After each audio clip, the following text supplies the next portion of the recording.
Welcome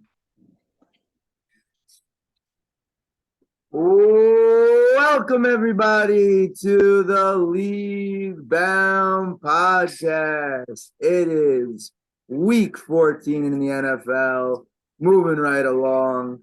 Fantasy playoffs coming fast and furious. And today I am joined once again by my fellow Jet fan in pain. Chris, how you doing, buddy? I'm good. I'm good. Thank you for having me back. I wouldn't say I'm a Jet fan in pain. I would say I'm a Jet fan looking forward to the future. Absolutely, bro. My personal experience was that for this game was I watched the first 3.5 quarters, and then I had a wedding to go to. So I was listening to it in the car, and wasn't the one driving because that would have been a bad idea. And was let's just put it like this: I held myself back from screaming because I'm a good husband. let, let me just say this. Whoever makes a wedding on a Sunday during football season, they're the worst of the worst. Couldn't agree more. This is why the Rosenbaums over here, we had a summer wedding. One of the reasons, honestly. Hell yeah. Hell yeah. You do a summer wedding or you do a Tuesday, Wednesday wedding. You can't do Sunday, Monday, Thursday during football season. Absolutely. Couldn't agree more. Okay, well, enough of that. Now let's get into the real nitty-gritty. Oh man. Fantasy playoffs are fast approaching, and I am pumped. I got 2 leagues where I am ready to go, locked and loaded. Although one of them I have Kamara this week. We'll get into that in a second. But I'm going to be in the playoffs, so that's good. And just like having the NFL should, I think, do something to minimize teams on bye on a certain week, any week, but especially this week for fantasy people. I could not agree more. I think there should be no buys post week 10. You want every team on the same playing level going forward, especially during the playoff run. And you have teams on week 15 buys, and it's just like you have a week 15 bye, week 16 they're all rested, and you're literally in the middle of a playoff hunt. I think no buys past week 10. Put everyone on the same playing level, not only fantasy wise, just competitive wise for regular NFL games. I hear that. I would say week 12, honestly. Okay. We're splitting hairs on that, but it's yeah. But definitely tough having 6 teams on, like I said, 6 teams on bye. That means teams trying to make a final playoff push aren't going to have Fields. Just say the team names. But it's the Bears, the Packers, Colts, Commanders, Falcons, and Saints. Teams aren't going to have Fields, Montgomery, Christian Watson, Aaron Jones, Jonathan Taylor, Brian Robinson, McLaurin. No one really on the Falcons. Okay, Cordell Patterson, fine. And Chris Olave and Alvin Kamara. Like those are what, 15? That was like what, 12 names probably that are like very integral pieces of fantasy rosters that are just not there this week, and it's just tough.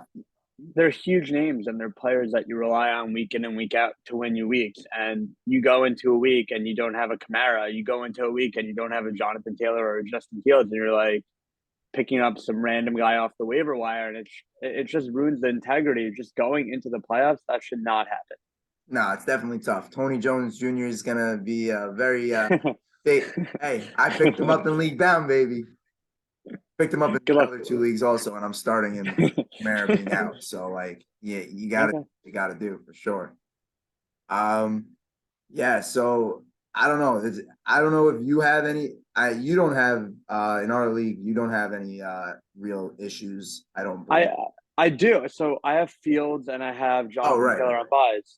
I have 2 of my top players, but I'll tell you, like I'm already in the playoffs, so it's not as big a deal as it would be if I was vying for a playoff spot. But obviously, I'm still positioning to move up. But Fields and Jonathan Taylor, my QB1 and RB2 or 3, it definitely hurts.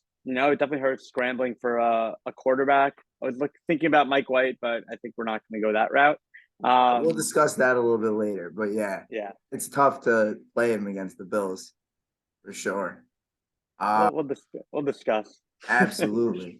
Another big thing actually that's happening in the league is that there's the flu and Yeah, all sorts of different illnesses going around teams. Obviously, our Jets dealt with it yesterday, having DJ Reed, Corey Davis, and a couple other guys I can't remember offhand, but having that.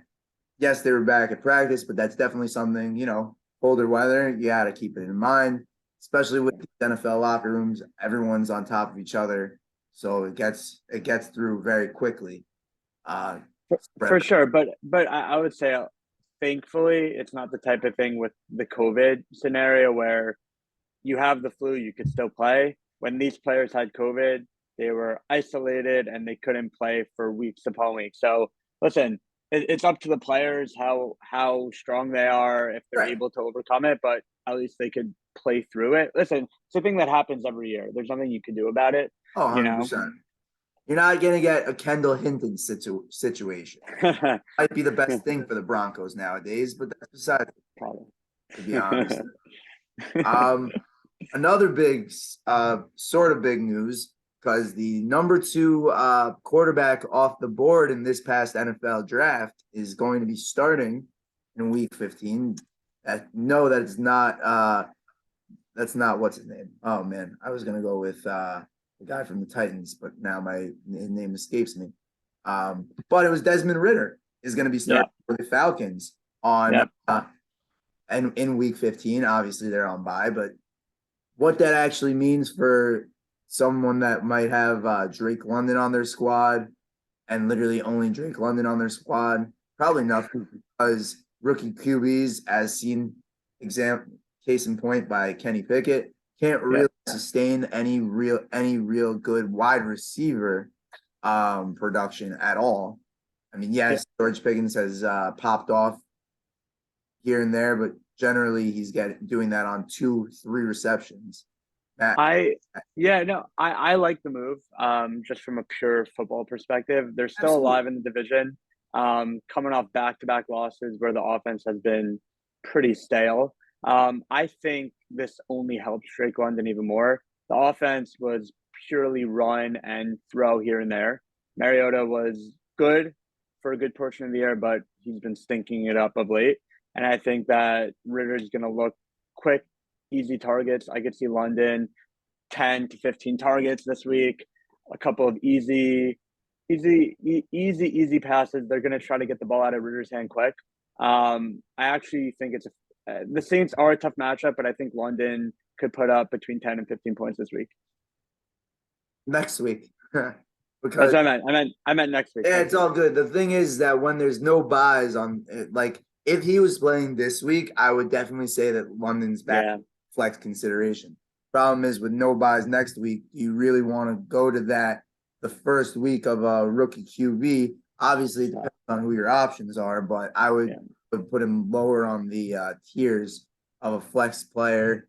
I mean, maybe in that wide receiver 3, 4 range, depending on what depending on what your options are.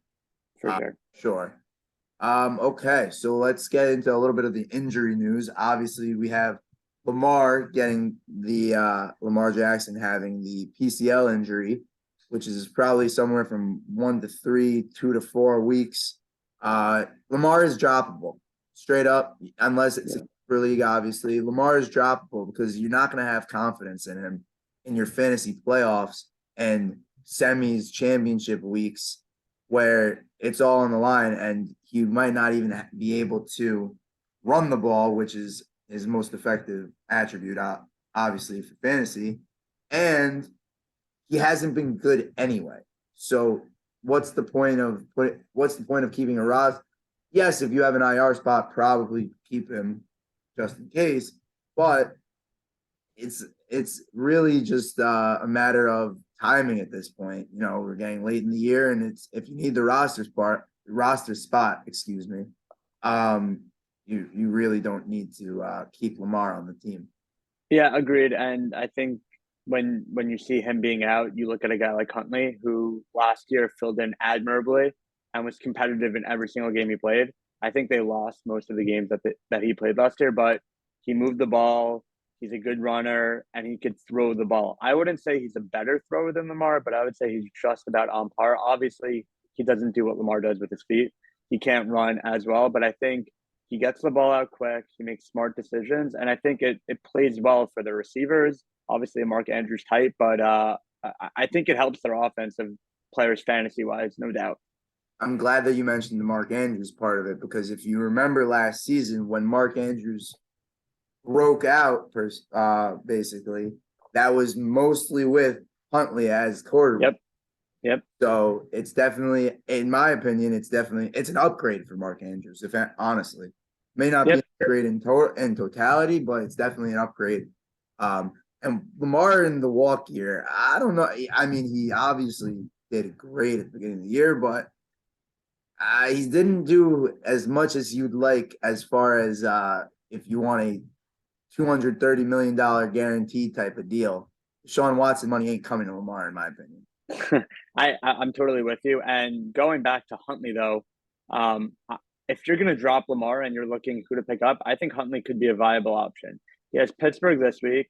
He plays against Cleveland and then a bad Atlanta defense. I think it could play for, obviously, like, don't hope for 20 to 25 that Lamar could put up, but he could be a viable option, better than anyone else Yes. on your waiver wire. I like that call, especially with a piece of news that I actually have over here, is that TJ Watt was a DNP today. He didn't, Okay. which is for me, someone that picked up the Pittsburgh defense in League Baum. Not so I might have to pivot, but if you're looking at somewhat at a struggling offensive line in the Ravens, it's definitely, and one of those divisional matchups, obviously that being one of the all-time matchups, it's definitely something to consider as far as TJ Watt being hurt and having the possibility of starting Tyler Huntley in your as a QB streaming option. Yeah. Two other things really. T. Higgins was limited in practice. Gotta just monitor that. Sorry about my voice, everybody. I went to a JC Frisch game last night. They lost. JC lost by 2. Can't beat Frisch and the refs. Into the world. I know some of the JC guys listen, so they'll appreciate that. And yeah, so I got very into it. I felt like I was back in high school. Lost my voice, and my voice doesn't bounce back as well as it did in high school. So what are you doing at a JC high school game though? What's the well, my brother is a Rebbe there. And basically I kind of wanted to go. I was thinking about going to a different high school game for my friend who's a coach, and then I looked at the schedule and I'm like, JC's playing Frisch. Let me ask my brother about it. JC thought that they had a chance to win. So I was like, heck, I'm in. I'm gonna go. And they definitely had a chance, but JC's gonna JC. Missed a couple of free throws down the stretch. The refs were absolutely atrocious. All in all, it was a great game, but can't win, unfortunately. And yeah, so let's move into the Thursday night game, which will, a lot of people are going to listen to this afterwards, but I like to talk about it because it's in about 2 hours. And I did take the team under for the Rams, which was at -110, and it was at 17.5. And the line has already moved down to 16.5 for the Rams. Yeah. One of the reasons why. What the heck's happening with Baker Mayfield? Like, Yeah, isn't he starting? it's literally the biggest mystery. The last report I saw was that he was a game time decision. I think he's going to suit up, and we'll see what happens. But even with Baker Mayfield, does he know the playbook? Is he going to be acclimated with the team? Like, and half their team is already out. So I think you taking the under probably going to hit. I think it's a good move. But yeah, I honestly don't know what's going to happen with Baker. I think even if he does play, I don't see them putting up many points regardless. Raiders defense may be a sneaky play, fantasy wise. Absolutely. They get after the quarterback, especially Max Crosby. I was Excellent. looking to see if there was any props, which there aren't for whatever reason on FanDuel. There are no, if you look, there are no uh defense props, which I was very like I found very very strange. Usually you can get like a sack or like an interception. Didn't offer any of that, so I was like a little disappointed by that. But My favorite play in this game, Cam Akers is going to go off. I'm biased because I have him in two of my other leagues, but I think he's going to go off tonight. Great week last week, and I think he's only going to build off it. I have a little couple parlays that involve him, a little special. But A little Cam in uh there. what? A little Cam in there. Yeah, just a little bit, free bet and all. Put that in there. But no, I could definitely see him having a good game. Problem is that he's been 3.5 a carry. Last week, which was his great week, he had 3.5 a carry.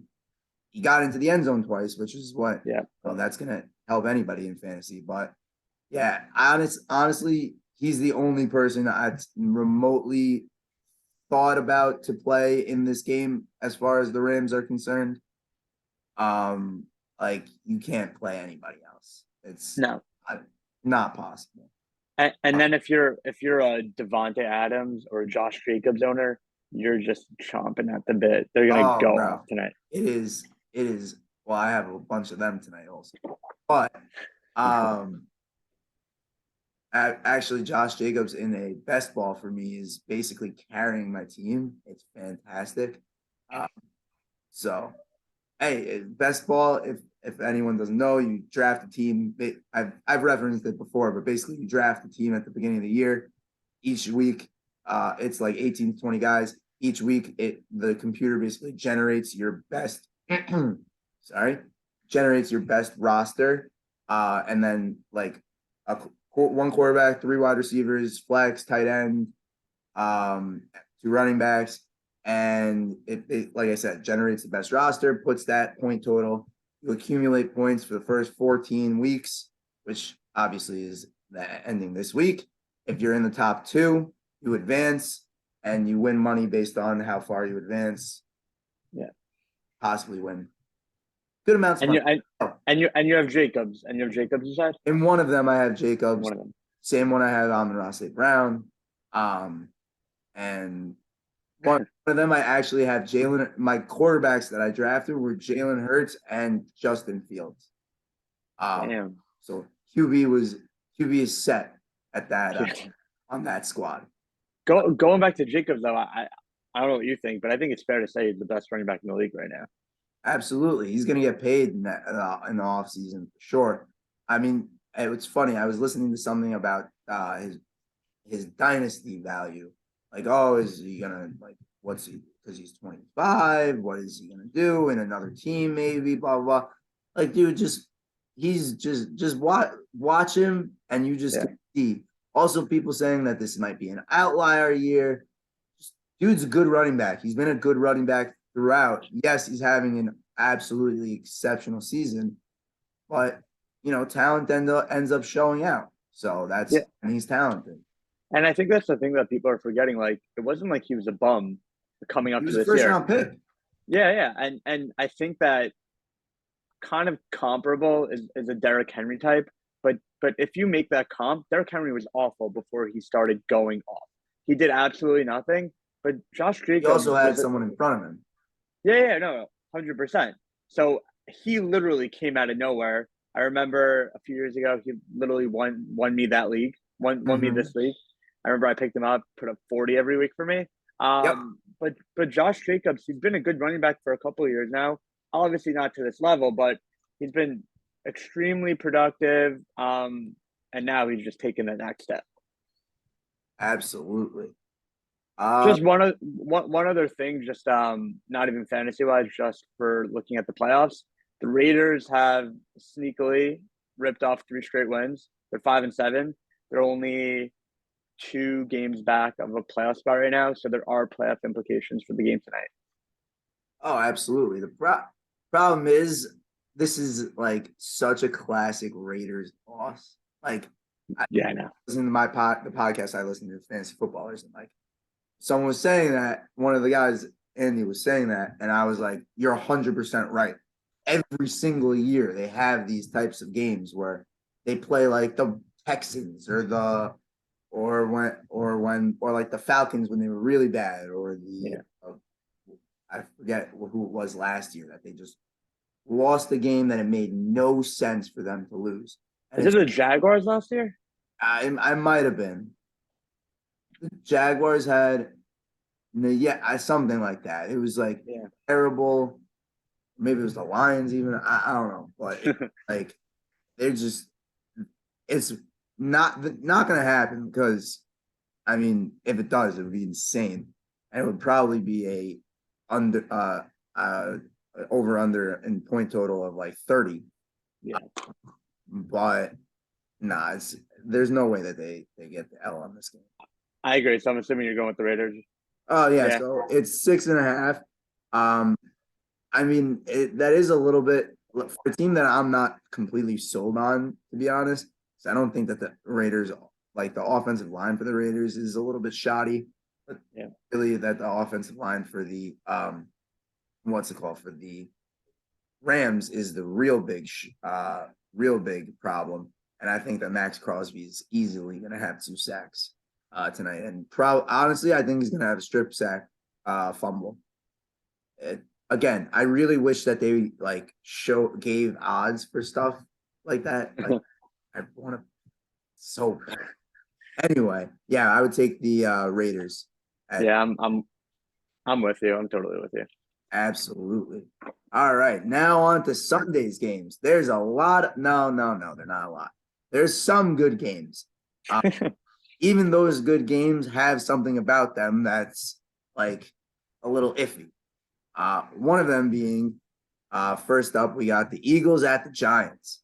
Now, this is a big game. If the Giants want to get off this little mini skid, and yes, I call it a skid, even though they tied last week because they should have won the game about 4 different times. Um, as you firsthand witnessed.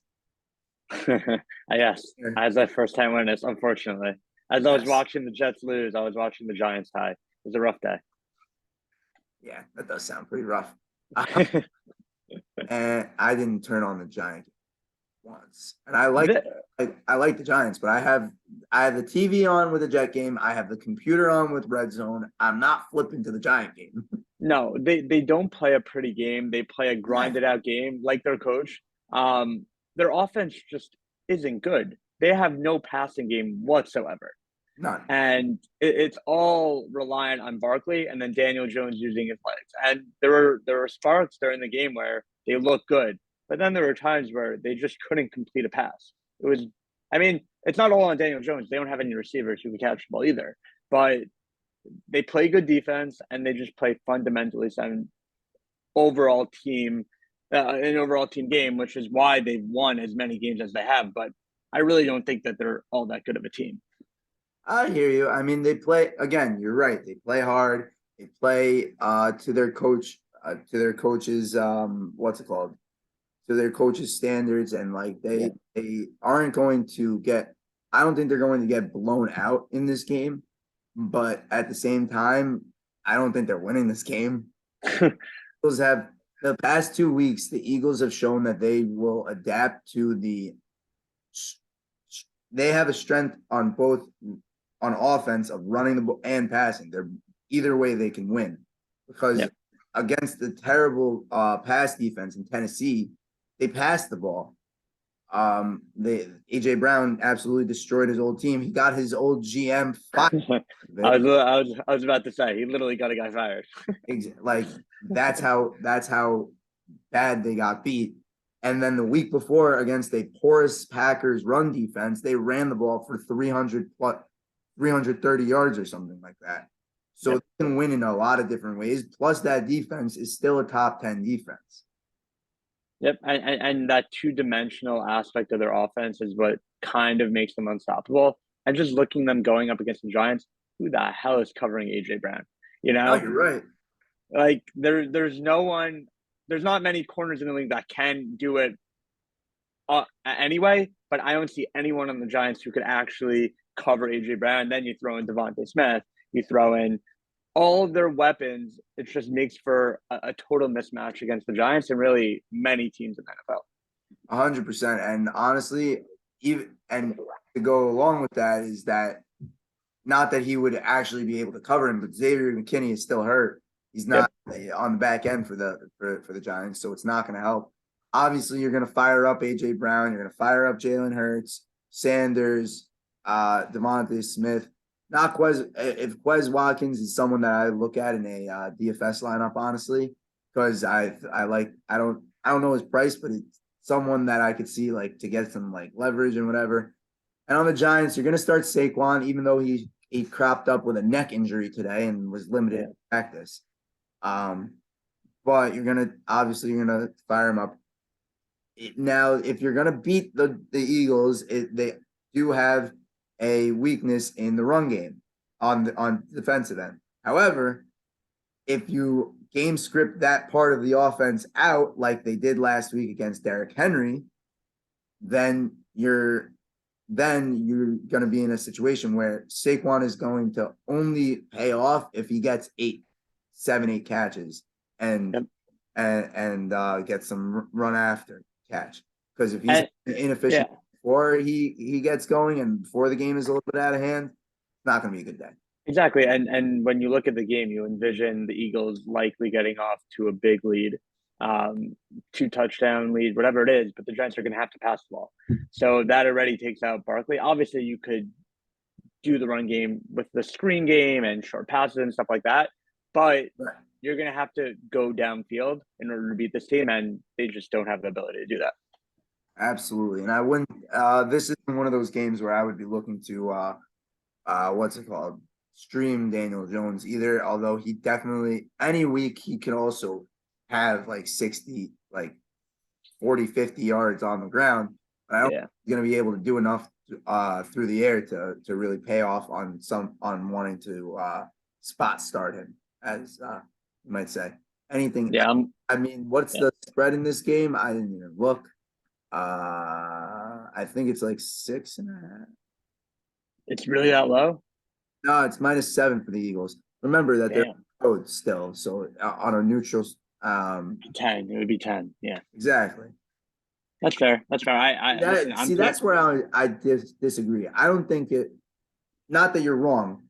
I'm saying I disagree when that sentiment of so neutral side it would be 10, and then like if they were home they would be 13. No, they would. I don't think they'd be 13-point favorites at home. I think they would be like 11.5 probably. I would probably put it at 11.5, but I wouldn't put it at 13. That's that's the sentiment I took last week with the Jets. They were 2.5 underdogs. I was like, neutral field, they're favorites. Yeah, that's what I thought of that. well, we can get back into that, but like they should have won that game. Also, wow, King, this is just disrespect. We'll get into that. The Jets at +10. We'll get into that in a little bit, but I would still take the Eagles -7. If it was 6.5, I'd feel a little bit better about it, obviously. But you could push, which is fine. Yeah, I'm with you. 27-13 Eagles. Mark it down. 27-13 Eagles. I would not be surprised at. I actually like a lot. What were we up to next? Okay. Next up, we have a game is a little bit interesting. Another division matchup where we're gonna have the Jacksonville Jaguars at the Tennessee Titans. And I believe that this game, yes, the Titans are -3.5, which is interesting. However, as I wrote in the League Bound chat that we have, the Titans are only averaging 18.25 points a game. That I believe is in the bottom 6 or 7 in the NFL on a points per game basis. They've only scored over 24 points once. Giants are the same way. Once both teams did it against the Green Bay Packers. oddly enough. And Derrick Henry hasn't really been King Henry recently. And it's a Yeah. little weird because obviously this is usually the time of the year where he gets going the most. And you know, uh, the Jags are the Jags are known to be in more high scoring games, but are the Titans able to do it? So right off the bat, you talked about Derrick Henry. I think we are finally seeing the effect of no AJ Brown.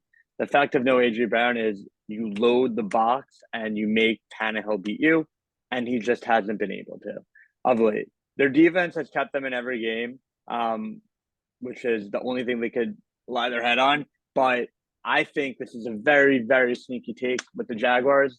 Obviously, last week, Jaguars got blown out by the Lions. Not ideal, but the week before that, played a good Ravens team with Lamar Jackson, really tough, and they ended up beating them. So I think the Jaguars could go in there, beat them. Their defense is good enough to sit to keep them in it. And then I know Trevor Lawrence is questionable. I think he's going to play. Right. Um, obviously, his health is a big question, but um, him, I think they're going to win. I think they're going to pull it out. I like that call. I'm not gonna agree with it. I agree with everything that you said. I still will side with Mike Vrabel figuring it out and being able to pull out a probably a close division matchup. I would take the Jags plus 3.5, but I still would like the Titans to win the game. Um, do I think Derrick Henry's gonna get back on track? Honestly more depends on whether they have Treylon Burks. He didn't practice today. He's still in concussion protocol, which is tough for me. Another thing, I have Treylon Burks and Mike Williams in a league. Um, what the heck am I supposed to do? For my flex position, by the way.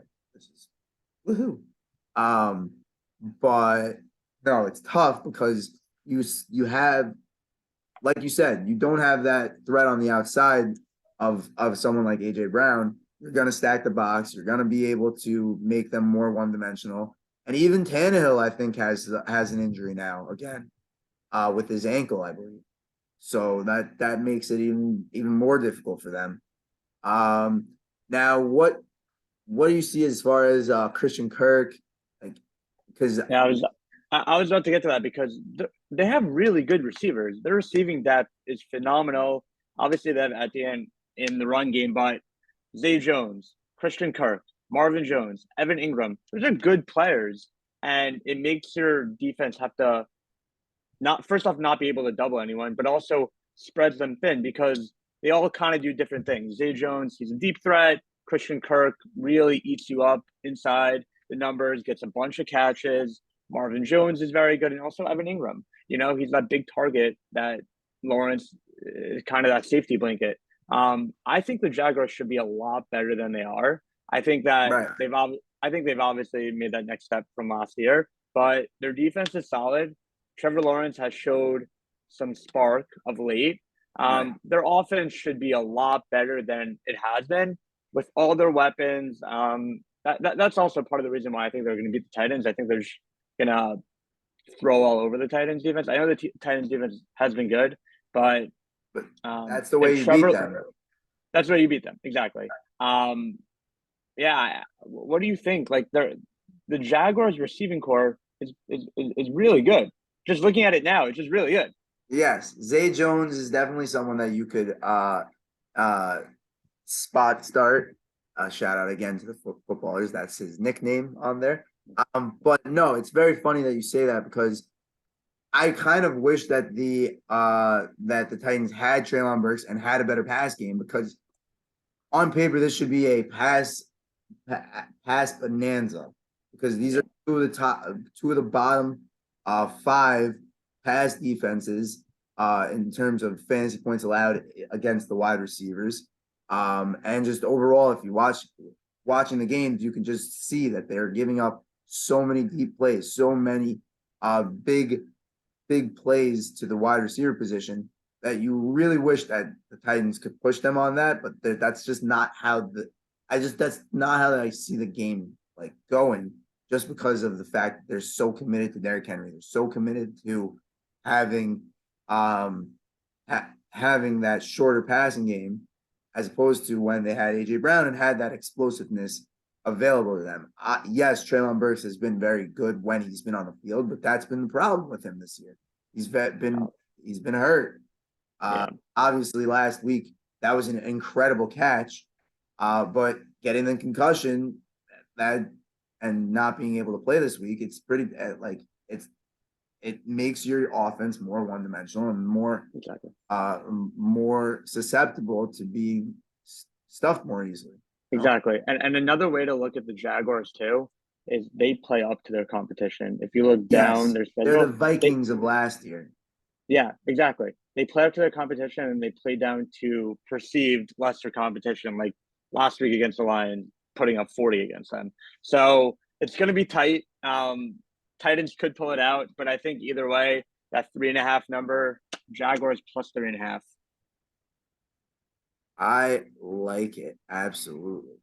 It's actually funny because the Jaguars.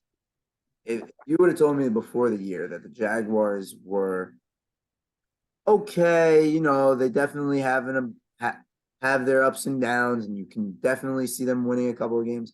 I would say Trevor Lawrence took the next step. Yeah. Fact is, not all quarterbacks are created equal. Obviously,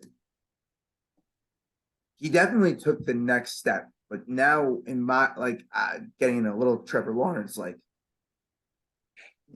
deep tangent. Do you like?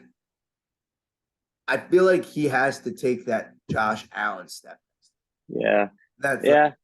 I, I, and if I agree with you. I agree with you. And I thought he took that step against Baltimore. That last drive, I thought he took that next step, and then they put up a dud last week against Detroit. It's all about that consistency. If he could string together a couple really good games in a row, then you'd be like, okay, he's arrived, And I thought it was 2 weeks ago, but you just have to have that consistency. And even if he's not putting up phenomenal numbers, just give your team a shot to win. Don't lose by 23 against an okay Lions team. the thing is that we're about to discuss it in a moment, but the Lions at home just put up, Yeah. and that's why I thought it was a very. I don't remember if I discussed the Jags game. I really don't even remember what I ended up saying. I have to go back and look at the tape. Um, but I would say I think I would have taken the Lions because of like their momentum was definitely there.